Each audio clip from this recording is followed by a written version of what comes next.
P4 అమలుకు society ఏర్పాటు కుమారుడు అస్వస్థతకు గురైన అరకు ఏజెన్సీలో పర్యటనను కొనసాగించిన పవన్ కళ్యాణ్ పోలీసులకు మాజీ సీఎం జగన్ హెచ్చరిక బులెటిన్ల ముందుగా ఏపీ టుడే టాప్ 9 న్యూస్ ఇప్పుడు చూద్దాం P4 అమలుకు రాష్ట్ర ప్రభుత్వం సొసైటీ ఏర్పాటు చేసింది దీనికి సీఎం చైర్మన్ గా డిప్యూటీ సీఎం వైస్ చైర్మన్ గా ఉంటారు ఆగస్టు 15 నాటికి 5 లక్షల బంగారు కుటుంబాలను దత్తత తీసుకునే విధంగా చర్యలు తీసుకోవాలని ఈ సందర్భంగా సీఎం చంద్రబాబు అధికారులకు సూచించారు ఈ కుటుంబాలను కలెక్టర్లు మంత్రులు ఎమ్మెల్యేలు గుర్తించాలని కోరారు అమరావతిలో సీఎం చంద్రబాబు సొంత ఇంటి నిర్మాణం పనులకు ముహూర్తం ఖరారైంది రేపు ఉదయం శంకుస్థాపన జరగనుంది 2500 గజాల స్థలంలో ఇల్లు నిర్మాణం ఉంటుంది వెలగపూడి సచివాలయం వెనుక E9 రహదారి పక్కన ఈ ఇంటిని నిర్మిస్తున్నారు రాజధానిలో సొంతింటి నిర్మాణం కోసం చంద్రబాబు కుటుంబం రైతుల నుంచి 5 ఎకరాల భూమిని కొనుగోలు చేసింది స్థలాన్ని అమ్మిన రైతుల్ని సీఎం దంపతులు సన్మానించబోతున్నారు శంకుస్థాపన సందర్భంగా సీఎం చంద్రబాబు కుటుంబానికి వెలగపూడి గ్రామస్తులు పట్టు వస్త్రాలు ఇవ్వబోతున్నారు కుమారుడికి ప్రమాదం జరిగిందని తెలిసినా కూడా అరకు ఏజెన్సీలో డిప్యూటీ సీఎం పవన్ కళ్యాణ్ తన పర్యటనను కొనసాగించారు నిన్న పెదపాడు గ్రామంలో పర్యటించినప్పుడు కురిడి గ్రామాన్ని సందర్శిస్తానని పవన్ కళ్యాణ్ హామీ ఇచ్చారు వారికి ఇచ్చిన మాట తప్పొద్దని ఆయన కురిడి గ్రామానికి వచ్చారు ఆ గ్రామంలో గ్రామ సభలో పాల్గొని గ్రామస్తులందరితో మాట్లాడారు అక్కడి శివాలయంలో పూజలు చేశారు కేరళ తరహాలో అరకును హోమ్ టూరిజం కేంద్రంగా అభివృద్ధి చేస్తామన్నారు పవన్ కళ్యాణ్ రాష్ట్ర పోలీసులకు మాజీ సీఎం జగన్ వార్నింగ్ రాష్ట్రంలో ఎల్లకాలం చంద్రబాబు పాలన సాగదంటూ హెచ్చరిక సత్యసాయి జిల్లా రాప్తాడు మండలం పాపిరెడ్డిపల్లిలో ఇటీవల చనిపోయిన లింగమయ్య కుటుంబాన్ని జగన్ పరామర్శించారు చంద్రబాబుకు ఊడిగం చేసే వారికి శిక్ష తప్పదని తెలిపారు తాము అధికారంలోకి వచ్చాక వారికి చర్యలు తీసుకుంటామని అన్నారు యూనిఫామ్ తీయించి చట్టం ముందు నిలబెడతామంటూ హెచ్చరించారు జగన్ భద్రత లేదని చిన్న పిల్లాడిలా జగన్ మాట్లాడుతున్నారని రాప్తాడు ఎమ్మెల్యే పరిటాల సునీత విమర్శించారు ఆయన భద్రతకు ఒక డీఎస్పీ 10 మంది పోలీసులు సరిపోతారని అన్నారు ఆయన కేవలం ఎమ్మెల్యే మాత్రమే అన్నారు లింగమయ్య హత్యపై జగన్ అవాస్తవాలు మాట్లాడారని విమర్శించారు ఎంపీపీ ఎన్నికలపై జగన్ నిరాధార ఆరోపణలు చేశారని సునీత మండిపడ్డారు జగన్ పదే పోలీసుల్ని టార్గెట్ చేస్తున్నారంటూ ఆగ్రహం వ్యక్తం చేశారు జగన్ వ్యాఖ్యలపై జిల్లా ఎస్పీ ఎందుకు స్పందించడం లేదని సునీత ప్రశ్నించారు రాయలసీమ బిడ్డనని చెప్పుకునే జగన్ సాగునీటి ప్రాజెక్టుల్లో సీమకు అన్యాయం చేశారని జలవనరుల శాఖ మంత్రి నిమ్మల రామానాయుడు విమర్శించారు బడ్జెట్ లెక్కలు ఈ విషయాన్ని స్పష్టం చేస్తున్నాయన్నారు హెచ్ఎన్ఎస్ఎస్ కెనాల్ పనులు శరవేగంగా సాగుతున్నాయన్నారు నిమ్మల త్వరలోనే సీమకు నీళ్లు తీసుకెళ్తామని హామీ ఇచ్చారు భోగాపురం ఎయిర్పోర్టు పనులు 71% పూర్తయ్యాయని పౌర విమానయాన శాఖ మంత్రి రామ్మోహన్ నాయుడు తెలిపారు పనులు జరుగుతున్న ప్రాంతంలో ఆయన కలియ తిరిగి పనులు పరిశీలించారు త్వరలో 3 కొత్త ఎయిర్పోర్టులను అందుబాటులోకి రాబోతున్నాయని వెల్లడించారు తిరుమల కొండపై ఎలాంటి విమానాలు తిరగడం లేదని తప్పనిసరి పరిస్థితుల్లో రక్షణ విమానాలు వస్తున్నాయని రామ్మోహన్ నాయుడు తెలిపారు రన్వే ఏటీసీ టెర్మినల్ బిల్డింగ్ పనుల్ని పరిశీలించారు ఆయన ఏపీలో డబుల్ ఇంజన్ సర్కార్ వచ్చాక అభివృద్ధి పరుగులు పెడుతుందన్నారు బీజేపీ ఎమ్మెల్సీ సోము వీర్రాజు ఎప్పుడు ఏం చెయ్యాలి అన్న దానిపై పార్టీ స్పష్టమైన వ్యూహంతో ముందుకు సాగుతోందన్నారు తనకు మంత్రి కావాలని లేదని తన జీవితానికి ఇది చాలని కమెంట్ చేశారు ఎమ్మెల్సీగా ఎన్నికైన తరువాత తొలిసారి రాజమండ్రికి వచ్చిన సోము వీర్రాజుకు బీజేపీ నేతలు ఘనంగా స్వాగతం పలికారు రాజకీయాల్లో భయాలు ఉండవని పట్టుదలే ఉంటుందని మండలిలో విపక్ష నేత బొత్స సత్యనారాయణ అన్నారు ప్రజలు ఇబ్బందుల్లో ఉన్నప్పుడు ఆదుకోవడమే రాజకీయ పార్టీల సిద్ధాంతమన్నారు రాజకీయాల్లో విలువలు తగ్గిపోతున్నాయి విశ్వసనీయత క్షీణించిపోతోందని బొత్స ఆవేదన వ్యక్తం చేశారు చంద్రబాబు బూటకపు హామీలకు ప్రజలు మోసపోయారని విమర్శించారు లోకాయుక్త హెచ్ఆర్సీ చైర్మన్ నియామకానికి గవర్నర్ ఆమోదం రిజిస్ట్రేషన్ కార్యాలయాల్లో ప్రయోగాత్మకంగా స్లాట్ బుకింగ్ విధానం ప్రభుత్వంతో కలిసి పనిచేస్తే జీవన్ రెడ్డికి ఎందుకంత అసహనం అని ప్రశ్నించిన జగిత్యాల ఎమ్మెల్యే ఇలాంటి తెలంగాణ టాప్ టుడే న్యూస్ ఇప్పుడు చూద్దాం తెలంగాణ లోకాయుక్త మానవ హక్కుల కమిషన్ చైర్పర్సన్ నియామకానికి గవర్నర్ జిష్ణుదేవ్ వర్మ ఆమోదం తెలిపారు తెలంగాణ లోకాయుక్తగా జస్టిస్ రాజశేఖర్ రెడ్డి మానవ హక్కుల కమిషన్ చైర్మన్ గా జస్టిస్ షమీం అఖ్తర్ పేర్లను సీఎం నేతృత్వంలోని ఎంపిక కమిటీ ప్రతిపాదించింది ఈ పేర్లను గవర్నర్ ఆమోదించారు తెలంగాణలోని సబ్ రిజిస్ట్రార్ కార్యాలయాల్లో స్లాట్ బుకింగ్ విధానాన్ని ప్రభుత్వం అమలు చేయనుంది ఏప్రిల్ 10 నుంచి ప్రయోగాత్మకంగా 22 సబ్ రిజిస్ట్రార్ కార్యాలయాల్లో ఈ విధానాన్ని ప్రారంభిస్తామని రెవెన్యూ మంత్రి పొంగులేటి శ్రీనివాసరెడ్డి ప్రకటించారు ఈ విధానంలో రిజిస్ట్రేషన్స్ కోసం గంటల తరబడి వేచి ఉండే సమస్య తీరిపోతుందన్నారు ఈ విధానం కోసం సబ్ రిజిస్ట్రార్ కార్యాలయ రోజువారీ పనివేళల్ని 48 స్లాట్లుగా విభజించబోతున్నారు అహ్మదాబాద్ ఏఐసీసీ సదస్సులో కాంగ్రెస్ బలోపేతంపై సుదీర్ఘంగా చర్చ జరిగిందని మంత్రి ఉత్తమ్ కుమార్ రెడ్డి తెలిపారు. తెలంగాణ పథకాలపై ఈ సమావేశంలో ఎటువంటి చర్చ జరగలేదన్నారు. తెలుగు రాష్ట్రాల నేతలకు మాట్లాడే అవకాశం రాలేదని తెలిపారు ఉత్తమ్. ప్రభుత్వంతో కలిసి పనిచేయాలని సీఎం తనను కోరారని జగిత్యాల ఎమ్మెల్యే సంజయ్ కుమార్ తెలిపారు. జగిత్యాల అభివృద్ధి కోసం తాను సీఎంతో కలిసి నడుస్తున్నానని స్పష్టం చేశారు. తాను ప్రభుత్వంతో కలిసి పనిచేస్తుంటే జీవన్ రెడ్డికి ఎందుకంత అసహనమంటూ సంజయ్ ప్రశ్నించారు. కాంగ్రెస్ కండువా కప్పుకుని ఆయన ఒక సన్నబియ్యం లబ్ధిదారింట్లో భోజనం చేశారు. గతంలో ఎంపీగా జీవన్ రెడ్డి పోటీ చేసినప్పుడు బీఆర్ఎస్ నాయకుల్ని చేర్చుకోలేదా అని సంజయ్ కుమార్ గుర్తు చేశారు. రేవంత్ రెడ్డి, కేటీఆర్ ప్రాణమిత్రులని కేంద్ర హోంమంత్రి బండి సంజయ్ ఆరోపించారు. రేవంత్, కేటీఆర్ కలిసి రాష్ట్రాన్ని దోచుకుంటున్నారన్నారు. కేటీఆర్ జైలుకు వెళ్లకుండా రేవంత్ రెడ్డి కాపాడుతున్నారని తెలిపారు. చెన్నైలో నిర్వహించిన సమావేశానికి ఇద్దరూ కలిసి వెళ్లారని, హైదరాబాద్ లో సమావేశానికి ప్లాన్ చేస్తున్నారని వివరించారు. రేవంత్, కేటీఆర్ కలిసి బీజేపీని దెబ్బతీయాలని చూస్తున్నారంటూ బండి సంజయ్ వెల్లడించారు. త్వరలోనే భారీ భూకుంభకోణాన్ని బయటపెడతామని బీఆర్ఎస్ వర్కింగ్ ప్రెసిడెంట్ కేటీఆర్ ప్రకటించారు. కంచ గచ్చబోలి భూములు 400 ఎకరాలు కాదు, దాని వెనుక 1000 ఎకరాల వ్యవహారం ఉంది అన్నారు. ఈ కుంభకోణంలో బీజేపీ ఎంపీ కూడా ఉన్నారని కేటీఆర్ వెల్లడించారు. 2 జాతీయ పార్టీల జుట్టు ఢిల్లీ చేతిలో ఉంది అన్నారు. ఒకరు ఢిల్లీ నేతల చెప్పులు మోస్తారు, మరొకరు ఢిల్లీకి బ్యాగులు మోస్తారు అంటూ కేటీఆర్ విమర్శించారు. కాంగ్రెస్, బీజేపీలకు ఉమ్మడి సీఎం రేవంత్ రెడ్డి అని తెలిపారు. మార్చిలో తెలంగాణ జీఎస్టీ వృద్ధి 0% ఉండడంపై బీఆర్ఎస్ నేత హరీష్ రావు ఆందోళన వ్యక్తం చేశారు. 2024-25 సంవత్సరంలో దేశవ్యాప్తంగా 10% ఉంటే తెలంగాణలో ఇది కేవలం 5.1%గా ఉందని గణాంకాలను వివరించారు. ఇంత పేలవంగా ఉండడానికి 3 కారణాలున్నాయని ఎక్స్ వేదికగా హరీష్ రావు విశ్లేషించారు. జనం చేతిలో డబ్బు లేకుంటే వినియోగం ఎలా పెరుగుతుంది అని ప్రశ్నించారు. అసెంబ్లీని డిప్యూటీ సీఎం భట్టి విక్రమార్క తప్పుదోవ పట్టించారని హరీష్ రావు ఆరోపించారు.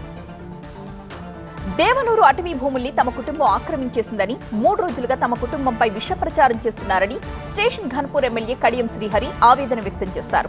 అవి నిజమని నిరూపిస్తే ఎమ్మెల్యే పదవికి రాజీనామా చేసి ప్రజలకు క్షమాపణలు చెప్పడానికి తాను సిద్ధంగా ఉన్నానని తెలిపారు కడియం. తప్పుడు ప్రచారంపై న్యాయపరంగా పోరాడతానని, తనను తక్కువ అంచనా వేయొద్దని కడియం హెచ్చరించారు. తన రాజకీయ జీవితంలో 1 గుంట భూమి కబ్జా చేసిన చరిత్ర తనకు లేదు అన్నారు. దిల్సుఖ్ నగర్ జంట బాంబు పేలుళ్ల కేసులో నిందితులకు ఉరిశిక్ష సబబేనని హైకోర్టు ప్రకటించింది. మొత్తం 5 నేరస్తులకు ఉరిశిక్షను విధిస్తూ డిసెంబర్ 19, 2016లో ఎన్ఐఏ కోర్టు తీర్పు చెప్పింది. ఈ శిక్షను హైకోర్టు ఇప్పుడు ఖరారు చేసింది.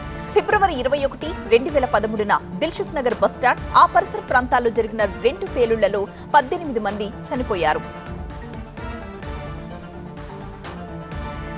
అగ్ని ప్రమాదంలో పవన్ కళ్యాణ్ కుమారుడికి గాయాలు. పోలవరం ప్రాజెక్టుపై హైదరాబాద్ లో సమీక్ష. కియా కార్ల ఫ్యాక్టరీలో భారీ చోరీ. తెలుగు రాష్ట్రాల టాప్ 9 న్యూస్ ఇప్పుడు చూద్దాం. హైదరాబాద్ లో జరిగిన పోలవరం ప్రాజెక్టు అథారిటీ సమావేశంలో Telangana ENC Anil Kumar, AP chief ఇంజనీర్లు సుగుణాకర్, నరసింహమూర్తి పాల్గొన్నారు. ప్రాజెక్టు పనుల పురోగతి, అంచనా వ్యయం వంటి అంశాలపై ఇందులో చర్చ జరిగింది. పోలవరం కారణంగా తెలంగాణలో ముంపుకు గురయ్యే ప్రాంతాన్ని తెలంగాణ ప్రస్తావించినట్టు తెలిసింది. సత్యసాయి జిల్లాలో ఉన్న కియా కార్ల పరిశ్రమలో జరిగిన భారీ చోరీ ఆలస్యంగా వెలుగు చూసింది. కార్లకు సంబంధించి 900 ఇంజన్లు మాయమైపోయినట్టుగా కియా యాజమాన్యం పోలీసులకు కంప్లైంట్ ఇచ్చింది. మార్చి 19న పోలీసులకు ఈ ఫిర్యాదు అందింది. దీనిపై విచారణకు పోలీసులు ఒక ప్రత్యేక బృందాన్ని కూడా ఏర్పాటు చేశారు. భోగాపురం ఎయిర్పోర్ట్ పనుల పరిశీలన కోసం వచ్చిన కేంద్ర మంత్రి రామ్మోహన్ నాయుడిని చుట్టుపక్కల 5 గ్రామాలకు చెందిన రైతులు కలిశారు. 2 వైపులా కంచెతో తాము తీవ్రంగా ఇబ్బందులు పడుతున్నామని రామ్మోహన్ నాయుడు దృష్టికి తీసుకొచ్చారు. తమ గ్రామాలకు అప్రోచ్ రోడ్డు వేయాలని కోరారు. ఇబ్బంది లేకుండా చేస్తామంటూ హామీ ఇచ్చారు మంత్రి. సిరిసిల్ల నేత కార్మికులకు రావాల్సిన సబ్సిడీ వారం 10 రోజుల్లో విడుదల చేస్తామని జౌళి శాఖ అధికారులు హామీ ఇచ్చారు. దీక్ష చేస్తున్న నేతన్నలతో అధికారులు సమావేశమయ్యారు. హామీలు నెరవేర్చుతామని ప్రభుత్వ విప్ ఆది శ్రీనివాస్, కేకే మహేందర్ రెడ్డి భరోసా ఇచ్చారని నేత కార్మిక సంఘాల ప్రతినిధులు తెలియజేశారు. వారి హామీతో దీక్షను తాత్కాలికంగా వాయిదా వేస్తున్నట్లు ప్రకటించారు. బీఆర్ఎస్ రజతోత్సవ సభను విజయవంతంగా చేయాలని కోరుట్ల ఎమ్మెల్యే కల్వకుంట్ల సంజయ్ పార్టీ శ్రేణులకు పిలుపునిచ్చారు. కోరుట్ల యూసుఫ్ నగర్ లో ఆయన పార్టీ సభకు సంబంధించి గోడలపై రాతలు చేశారు. టీడీపీ రాష్ట్ర అధ్యక్షుడు పల్లా శ్రీనివాసరావు తిరుమలలో శ్రీనివాసుడిని దర్శించుకున్నారు. నటి రంభ, మాజీ క్రికెటర్ రవిశాస్త్రి, రేమండ్ గ్రూప్ అధినేత గౌతమ్ సింఘానియా కూడా స్వామివారి దర్శనం చేసుకున్నారు. అంబేద్కర్ కోనసీమ జిల్లా వాడపల్లి వెంకటేశ్వర స్వామి దివ్య కళ్యాణోత్సవంలో భాగంగా రథోత్సవం జరిగింది. ఈ రథాన్ని లాగడానికి చూడ్డానికి పెద్ద సంఖ్యలో భక్తులొచ్చారు. ఈ ఊరేగింపులో కేరళ నృత్యాలు, డప్పు వాయిద్యాలు, రకరకాల వేషధారణలు ప్రత్యేక ఆకర్షణగా నిలిచాయి. తమిళనాడు గవర్నర్ కు షాక్ ఇచ్చిన సుప్రీంకోర్టు. అసెంబ్లీ ఆమోదించిన బిల్లుల విషయంలో గవర్నర్లకు వీటో అధికారం లేదని స్పష్టీకరణ. ప్రధానిని కలిసి దుబాయ్ యువరాజు. అహ్మదాబాద్ లో మొదలైన కాంగ్రెస్ సమావేశాలు. టాప్ 9 నేషనల్ న్యూస్ ఇప్పుడు చూద్దాం. తమిళనాడు గవర్నర్ ఆర్ఎన్ రవికి సుప్రీంకోర్టు షాక్ ఇచ్చింది. అసెంబ్లీ 2 సార్లు ఆమోదించిన బిల్లుల్ని గవర్నర్ తిరస్కరించడం రాజ్యాంగ విరుద్ధమని సుప్రీంకోర్టు స్పష్టం చేసింది. గవర్నర్ కు వీటో అధికారం లేదని తెలిపింది. బిల్లులు పెండింగ్ లో పెట్టడం, వాటిని రాష్ట్రపతికి పంపించడం అక్రమం, లోపభూయిష్టం అని పేర్కొంది సుప్రీంకోర్టు. ఆ బిల్లులపై రాష్ట్రపతి ఏవైనా చర్యలు చేపట్టి ఉంటే అవి కూడా చెల్లుబాటు కావని అత్యున్నత న్యాయస్థానం స్పష్టం చేసింది. రెండోసారి గవర్నర్ కు సమర్పించిన 10 బిల్లులకు గవర్నర్ ఆమోదం లభించినట్టేనని సుప్రీంకోర్టు ప్రకటించింది. సుప్రీంకోర్టు తీర్పుపై తమిళనాడు సీఎం డీఎంకే అధినేత ఎంకే స్టాలిన్ హర్షం వ్యక్తం చేశారు. ఇది చారిత్రాత్మక తీర్పు అంటూ అభివర్ణించారు. ఇది కేవలం తమిళనాడు విజయం కాదు, దేశంలో ఉన్న అన్ని రాష్ట్రాలది అన్నారాయన. సుప్రీంకోర్టు తీర్పుపై డీఎంకే శ్రేణులు సంబరాలు జరుపుకున్నాయి. పార్టీ కార్యాలయం ముందే బాణసంచా పేల్చి వేడుకలు చేసుకున్నారు. సుప్రీం తీర్పుతో గవర్నర్ తన పదవి నుంచి తప్పుకోవాలని డీఎంకే డిమాండ్ చేసింది. ముద్రా స్కీమ్ ప్రారంభించి 10 ఏళ్లు పూర్తయిన సందర్భంగా లబ్ధిదారులతో సమావేశమయ్యారు ప్రధాని మోదీ. ప్రధాని నివాసంలో జరిగిన ఈ భేటీలో చాలా మంది లబ్ధిదారులు తమ అనుభవాలు ప్రధానితో పంచుకున్నారు. ఎటువంటి గ్యారంటీ లేకుండా 33 లక్షల కోట్ల రూపాయలు ఇప్పటి వరకు ముద్రా పథకం కింద రుణాలుగా అందించినట్లు వెల్లడించారు ప్రధాని. భారత పర్యటనకు వచ్చిన దుబాయ్ యువరాజు ఉప ప్రధాని Sheikh Hamdan bin Mohammed bin Rashid తో ప్రధాని మోదీ సమావేశమయ్యారు. భారత్ యుఏఈ సమగ్ర వ్యూహాత్మక భాగస్వామ్యాన్ని ముందుకు తీసుకువెళ్లడంలో దుబాయ్ కీలక పాత్ర పోషించిందన్నారు ప్రధాని మోదీ. యువరాజు చేపట్టిన ఈ ప్రత్యేక పర్యటన భవిష్యత్తులో బంధాన్ని మరింత బలోపేతం చేస్తుందన్నారు ప్రధాని. దుబాయ్ యువరాజు హోదాలో భారత్ కు షేక్ అహ్మద్ బిన్ భారత్ కు రావడం ఇదే మొదటిసారి. 2 రోజుల పర్యటనలో ఆయన వెంట అనేక మంది మంత్రులు, ప్రభుత్వ అధికారులు, ఉన్నత స్థాయి వ్యాపార బృందం కూడా తరలివచ్చింది. విదేశాంగ మంత్రి జయశంకర్, రక్షణ మంత్రి రాజ్నాథ్ సింగ్ తో ఆయన సమావేశమయ్యారు. సర్దార్ వల్లభాయ్ పటేల్ సిద్ధాంతాలకు విరుద్ధంగా ఆర్ఎస్ఎస్ ఆలోచనలు ఉంటాయని, దేశ స్వాతంత్ర్య పోరాటంలో ఎటువంటి సహకారం అందించని ఆ సంస్థ ఇప్పుడు ఆయన వారసత్వాన్ని సొంతం చేసుకునే ప్రయత్నం చేస్తూ ఉండడమే హాస్యాస్పదంగా ఉందని కాంగ్రెస్ అధ్యక్షుడు మల్లికార్జున అన్నారు. అహ్మదాబాద్ లో జరిగిన సిడబ్ల్యూసీ విస్తృత స్థాయి సమావేశంలో ఖర్గే ఈ వ్యాఖ్యలు చేశారు. ప్రధాన సమస్యల నుంచి దృష్టిని మళ్లించడానికి దేశాన్ని మత ప్రాతిపదికన బీజేపీ విభజిస్తోందంటూ ఆరోపించారాయన. సిడబ్ల్యూసీ సదస్సులో రాహుల్ గాంధీ కీలక వ్యాఖ్యలు. తామంతా ముస్లింలు, బ్రాహ్మణులు, దళితుల చుట్టూ కొట్టుమిట్టాడుతున్నామని, ఓబీసీ ఓటర్లు కాంగ్రెస్ కి దూరమైపోయారని అన్నారు. యూపీలో అధికారం కోల్పోవడాన్ని ఉదాహరణగా చూపారు. కాంగ్రెస్ పార్టీ ముస్లింలకు మద్దతిస్తుంది అనే ప్రచారం ఉందని, దీనికి భయపడాల్సిన అవసరం లేదని పార్టీ శ్రేణులకు ఉద్బోధించారు. బెంగాల్ టీచర్ల వ్యవహారంపై రాష్ట్రపతి ద్రౌపది ముర్ముకు విపక్ష నేత రాహుల్ గాంధీ లేఖ రాశారు. సరైన పద్ధతుల ద్వారా ఎంపికైన అభ్యర్థులు ఉద్యోగాల్లో కొనసాగేలా చూడాలంటూ విజ్ఞప్తి చేశారు. వేల మంది టీచర్లకు సంబంధించి ఈ వ్యవహారంలో జోక్యం చేసుకోవాలని రాష్ట్రపతిని రాహుల్ కోరారు. కొంతమంది అభ్యర్థులు సరైన పద్ధతుల్లోనే ఎంపికయ్యారని కోల్కతా హైకోర్టు, సుప్రీంకోర్టు అభిప్రాయపడ్డ విషయాన్ని రాహుల్ ఈ లేఖలో ప్రస్తావించారు. ట్రంప్ విధించిన సుంకాల ప్రక్రియ ఇప్పుడే మొదలైందని, దాని ప్రభావం వాణిజ్యం, రెవెన్యూపై ఉంటుందని కేంద్ర మంత్రి హర్దీప్ సింగ్ పూరి అన్నారు. ఈ విషయంలో రాహుల్ చేసిన వ్యాఖ్యల్ని తప్పుపట్టారాయన. గోడ మీద ఏదో కనిపించగానే హడావుడి చేసేయడం సరికాదని సూచించారు. పరిస్థితి ఎలా ఉంటుందో ఇంకా తెలీదన్నారు పూరి. ఏఐసీసీ సదస్సు కోసం అహ్మదాబాద్ కు వచ్చిన కాంగ్రెస్ నాయకత్వం అక్కడి సబర్మతి ఆశ్రమాన్ని సందర్శించుకుంది. CM Revanth Reddy, deputy CM Bhatti Vikramarka కూడా పాల్గొన్నారు. సబర్మతి ఆశ్రమంలో ఏర్పాటు చేసిన కార్యక్రమాల్ని వీరు తిలకించారు. ఏఐసీసీ సదస్సులో పాల్గొనడానికి వచ్చిన కేంద్ర మాజీ మంత్రి చిదంబరం అస్వస్థతకు గురయ్యారు. వెంటనే ఆయన్ని ఆసుపత్రికి తీసుకువెళ్లారు.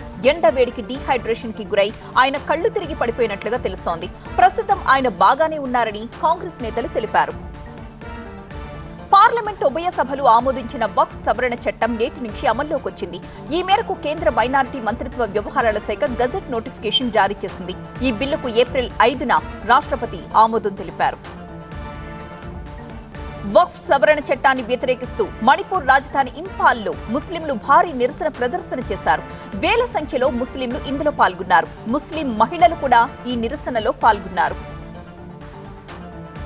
తమిళగ వెట్రిగ కళగం పార్టీ అధ్యక్షుడు విజయ్కి కేంద్ర ప్రభుత్వం సిఆర్పీఎఫ్ భద్రత కల్పించింది. సిఆర్పీఎఫ్ వీఐపీ సెక్యూరిటీ విభాగం విజయ్ భద్రతా బాధ్యతల్ని స్వీకరించింది.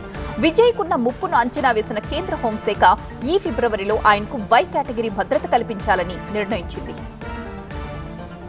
ఢిల్లీలో మళ్లీ కాలుష్యం పెరిగిపోయింది. దుమ్ము, వాయు కాలుష్యాన్ని అరికట్టడానికి న్యూఢిల్లీ మున్సిపల్ కార్పొరేషన్ కి చెందిన వాహనాలు రోడ్ల మీద నీళ్లు చెల్లాయి. వాహనాల రద్దీ ఎక్కువగా ఉండే ప్రధాన వీధుల్లో ట్యాంకర్ ద్వారా నీళ్లను స్ప్రే చేశారు.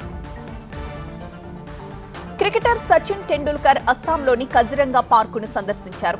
పార్క్ లో తాను ఒక గోల్డెన్ టైగర్ ని చూశానని తెలిపారు. తమ ముందు నుంచే ఒక ఖడ్గమృగం వెళ్లిందని సచిన్ వెల్లడించారు. కజిరంగా పార్క్ సందర్శన అనుభూతి చాలా గొప్పగా ఉంది అన్నారు ఆయన. బెంగాల్ సర్కార్ వందల సంఖ్యలో స్కూళ్లు మూసేస్తూ ఆ స్థానంలో మద్యం దుకాణాలకు అనుమతులిస్తోందని ఆరోపిస్తూ హౌరాలో ఎస్ఎఫ్ఐ భారీ ప్రదర్శన చేసింది. కలెక్టరేట్ ముట్టడికి బయలుదేరిన కార్యకర్తల్ని పోలీసులు అడ్డుకోవడంతో అక్కడ ఉద్రిక్త వాతావరణం తలెత్తింది. నేపాల్లో రాచరికం కావాలని భారీ నిరసన ప్రదర్శనలు. బంగ్లాదేశ్ కు తిరిగి వెళతానని పార్టీ శ్రేణులకు తెలిపిన మాజీ ప్రధాని షేక్ హసీనా 3 గంటల్లో అంతరిక్ష కేంద్రానికి చేరుకున్న వ్యోమగాములు. టాప్ 9 గ్లోబల్ న్యూస్ ఇప్పుడు చూద్దాం.